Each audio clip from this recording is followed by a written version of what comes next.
This is a thought-provoking story.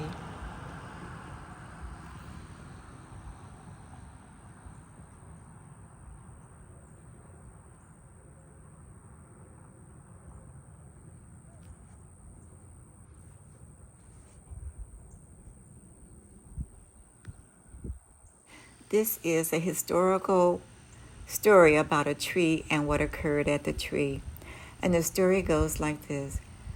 There is this tree that dates back to January 1860, where the usual is going on, slavery.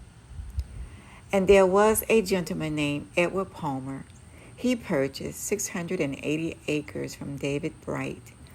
David Bright was one of Stephen F. Austin's old 300.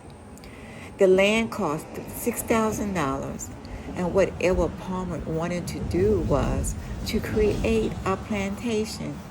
In October of that same year, he was elected judge of the 7th Judicial District of Texas. 2 years later, in January of 1862, the Civil War was underway. Judge Palmer died and was followed by his wife 3 years later, leaving the Palmer plantation to his 14-year-old daughter, Betty Palmer. Following the Civil War, General George Granger arrived in Galveston on June 19, 1865.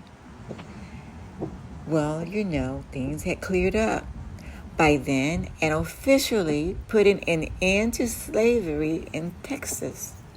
General Granger's proclamation formed the basis for what are the annual Juneteenth festivities, which celebrate the end of slavery in Texas.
This summer day, the white overseer and Ed Gibbs, who had been the personal driver for Judge Palmer as well as leader of the slaves on the Palmer plantation, gathered all of the workers together under the branches of this tree to explain that they were free.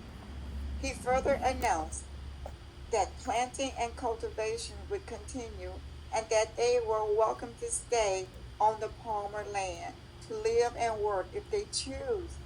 The only type of wages they would receive would be a share of their crop.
Imagine being bound, and suddenly someone is calling your name, saying, "Come, come, come to the tree." And the words uttered, "You are free." Would you shout and scream, "Thank you, Lord"? Or are you frightened and have a fit? What feelings would you hold? Joy, fear, bewilderment, gratitude, humbleness untold? Does your mind escape and your senses fold? What vision would you proclaim? Between the exhilarating blend of shouting praise and feeling the intense rush of a heart pounding with possibilities by grace, life can indeed turn on a dime. The mind racing and struggling to catch up with the new reality. My prophesying has become my testifying is now your mentality. While senses sharpen, capturing every detail of the newfound story, singing glory, glory, glory. Life indeed has unexpected twists. You have accepted your routine down to an out-the-door kiss. You were busy planning to do everything on the list. Did you remember to forget? Because there is nothing more to get. Tomorrow is like yesterday, and suddenly an unexpected new line is added to the play. You are free. Freedom.